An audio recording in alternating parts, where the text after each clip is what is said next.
Hi, everybody. This is Esoteric Astrology Adventure number 34. We had a little mishap on the last adventure. I was cut short because the local area server suddenly went down.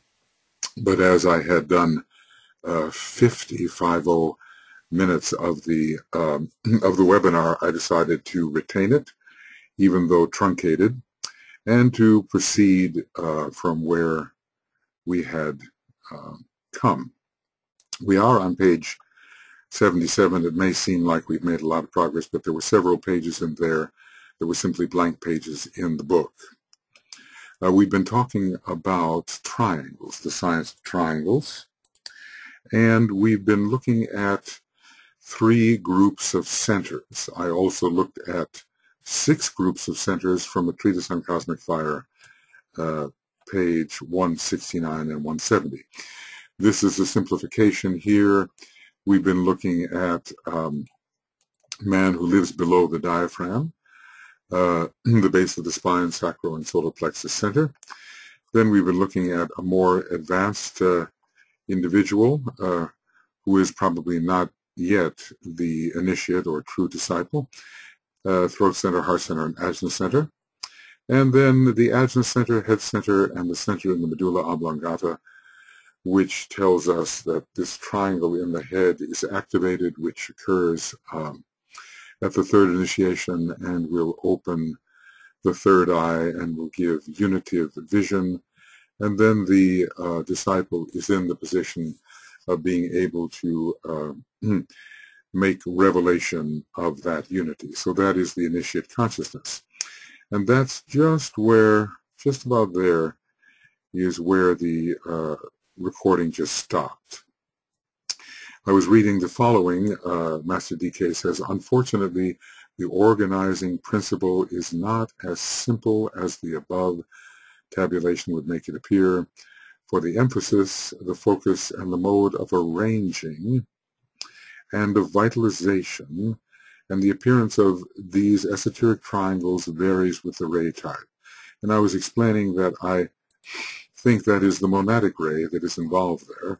Always there is a tendency for activation to proceed from the third aspect to the second to the first, but there are variations in activation. Every triangle has a first, second, and third aspect, and if you're on the second ray monad, the second, the point representing the third aspect tends to be unfolded almost as rapidly or as rapidly as the point representing the third aspect. And if you're on the if you're on the third aspect, it is difficult to unfold the love aspect of a triangle. And if you're on the what did I say? If you're on the third aspect, it's difficult to unfold the will aspect of a triangle. And if you're on the second aspect, it's difficult to unfold the intelligence aspect of the triangle, even though that always tends to be the first to unfold. So there are variations in these unfoldments which depend upon particularly the monadic ray, and there are also various complex triangles, additional triangles, which were not mentioned in the triangles immediately above. As I say, this is a simplification. When we see these 3 groups, this is a simplification. The science of triangles energy underlies the new esoteric science, both in astrology and in the science of laya yoga, or the science of the centers. So the science of laya yoga deals with the method of unfolding the centers on various planes, not only on the etheric plane, where it is probably most focused, but there is unfoldment of centers on the astral plane and even on the mental plane, and eventually and later there will be unfoldment of vortices or centers on the higher planes, even though they are not drawn into the charts, even though they are not drawn into our maps, yet they are hinted at when we are told that 35 vortices of force make a master. Okay, Both this ancient yoga and the still more ancient astrological science. It is the, what is the DK, the oldest and the greatest of the of the sciences, the still more ancient astrological science, have now to be studied upon a higher turn of the spiral. Probably not the ultimate turn of the spiral, but at least higher than the way we have been considering it. Up till the present time, the teaching about the centers has been inherited from Atlantean times and couched in the old forms and formulas, which are basically unsuited to our present greatly advanced stage of development. And you might wonder whether some of the information that we have in the Hindu texts on the centers come into this particular category. When you read and you contrast the way DK presents the centers with the way they are presented in the old Laya Yoga books, though very interestingly, perhaps this basic defect is present. The same can be said, he says, of Orthodox astrology, namely that we have old forms of presentation and newer ones are needed. Both these sciences, they are very closely related, the science of astrology and of Laya Yoga, because they are both dealing with the etheric substratum of life and with the centers. Every astrological factor is really a chakra in itself. We are dealing with greater chakras related to lesser chakras. So both these sciences must be reoriented and rearranged. And astrology must be based upon a deeper understanding of the relation of the planets, sacred and non-sacred, to the centers and to certain prominent cycles of polarization emerging as the foreordained result of periods of crisis. When we have a crisis, it gives us the opportunity to repolarize energy at a higher level of vibration. Suppose there's a battle between two centers going on, let's say the solar plexus and the heart center. That is our opportunity to repolarize energy in the heart center rather than in the solar plexus where it had been previously. So he says the last sentence embodies a basic and important statement of truth. So let us underline that.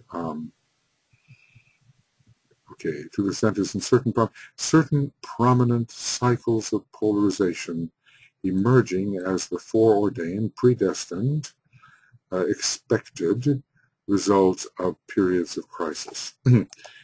Periods of crisis are always periods of potential growth and a lifting of the human consciousness and the human energy system to a higher level of vibration and sensitivity. So we can welcome crises if we realize that there is a foreordained outcome to these crises.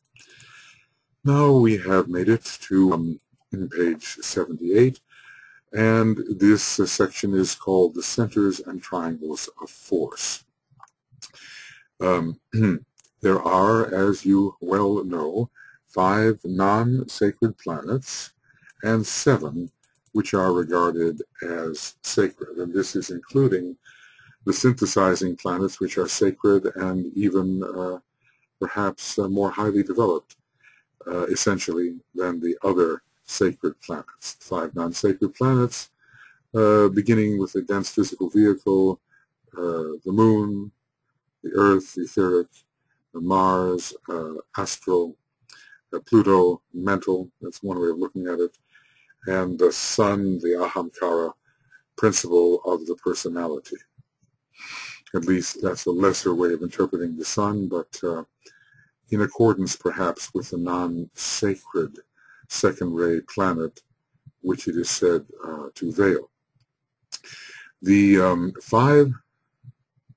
12 planetary lives with their own cycles, both of rotation and revolution, points of crisis and moments of polarization, They have all of these as they are growing, and moments of polarization at certain levels are closely related to the 7 centers. Now, I've shown you that map. It's a tabulation, really. It's on page 517 of the astrology book. Let's look at it very quickly here.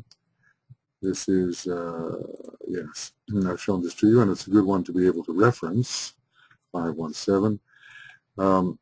Yes, here are the planets, and here is their relation for the average man and for the disciple initiate to the various centers. So average man, these are the relationships, and we have quite a few non-sacred planets in there, the Pluto, Earth, the Sun, and Mars, but not the Moon. And here for disciples and initiates, the esoteric planets. These are the esoteric rulers, sacred planets, for the most part, although Pluto is included still at the base of the spine, and the centers to which they relate. Okay, 517 of Esoteric Astrology. So, repeating, these 12 planetary lives with their own cycles, points of crisis, and moments of polarization are closely related to the 7 centers. The 5 centers up the spine are related to 5 non-sacred planets. I wonder if we can look at how that might be. But in unevolved or average man are focused almost entirely upon the astral plane and in the astral body. Well, we do have astral centers. Generally speaking, from esoteric healing, they have rulerships which are somewhat at variance with the rulerships of the etheric planets, the etheric chakras. But let us take a look at how this might be. The center, 5 centers up the spine, so presumably that ends at the throat center, and here's how we would go. We would say that Pluto is the base of the spine. Let's see, the Mars, let's skip the sacral center for the moment. Mars is the solar plexus. The Sun is the heart, and Earth is the throat center. This leaves the Moon as related to the sacral center, and certainly that is the center of generation. That is not the way the planets are listed, because Uranus is given to the sacral center, but one can think of the instinctual Moon and the production of form and its relationship to Cancer, the sacral center contributing to the production of vehicles. So let us say that the Moon can be assigned to the sacral center. And then the others are pretty well as they are found on page 517.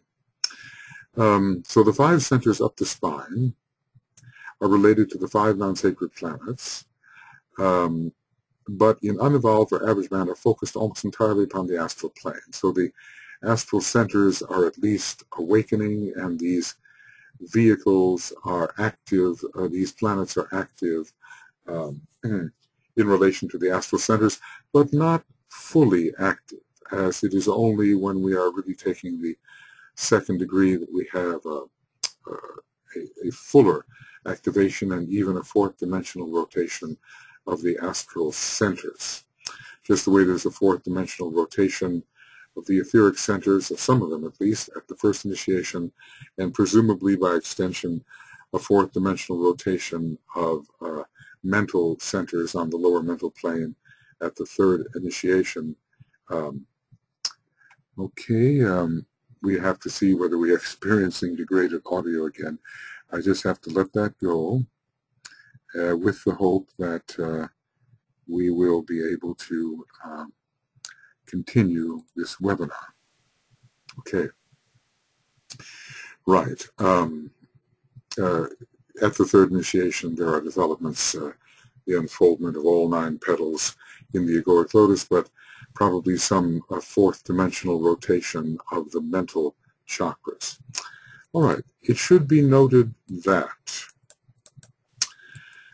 2 of the non-sacred planets, the Earth itself and the Moon, are connected with 2 centers which in the highly evolved man are not of dominating importance. They may be of importance, but they are not of dominating importance. They are not dominant. They have been somewhat overcome. That is the spleen receiving pranic emanations from the planet on which we live, yes, and also, I would say, from the sun as well. But the spleen receiving pranic emanations from the planet on which we live, perhaps it is the planet mediates the prana from the sun, but it has its own earthly prana as well, and concerned with the etheric and physical bodies. So although the earth is the ruler of the throat center, it is also to be associated with the spleen center. Both the sun and the earth, which are in a way opposites depending on your point of vantage. If you're standing on the earth, the sun is the opposite. If you're standing on the sun, the earth is in the opposite sign. They both are associated with spleen. There are 2 types of prana. One is solar prana and the other is the planetary prana. The pores are especially involved in the planetary prana, but DK seems to be telling us that the spleen is also active in receiving pranic emanations from the planet. Are they the emanations of the planet itself, or are they they're mediated emanations? In other words, the sun emanates the prana and the planet passes it on. Anyway, the spleen is concerned with the etheric and physical bodies and their physical relations. So that's the earth. And what does it say about the moon? The moon is connected with a center in the chest related to the thymus gland. So it must be veiling a planet, I would say, in that connection. This center becomes inactive in the advanced man of intellect, presumably, but has a connection with the vagus nerve prior to the awakening of the heart center. And one wonders whether the planet Neptune is not sometimes connected here. There is also the idea of the reawakening of the thymus center in highly advanced individuals. In other words, it may be active in the child and perhaps in early man, I'm not sure. And in advanced man, it becomes inactive, but there is the sense that as we become truly intuitive, truly vital due to the vitalization from the soul, and in the later stages of our evolution, that there is a center related to the thymus gland which is reawakened. But it has a connection with the vagus nerve, prior to the awakening of the heart center. Well, the heart center seems to be very fully active in human beings with all types of polarization. But the real awakening comes later, and I think we should say that real awakening of the heart center comes later. And then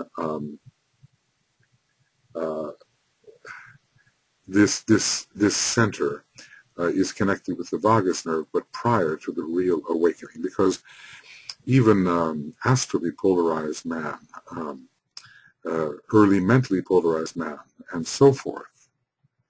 Okay. Right.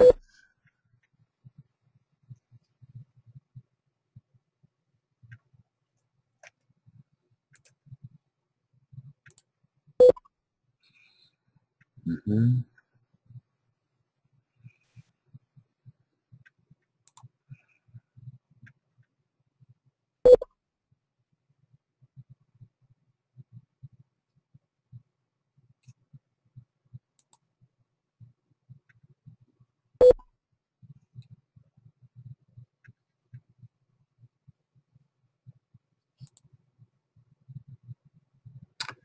Okay, presumably we are still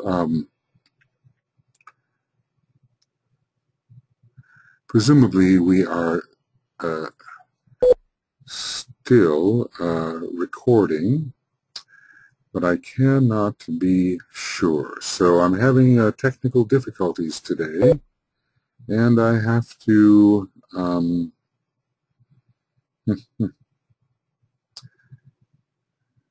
okay, I'm going to have to stop this recording and start again if I can. Okay.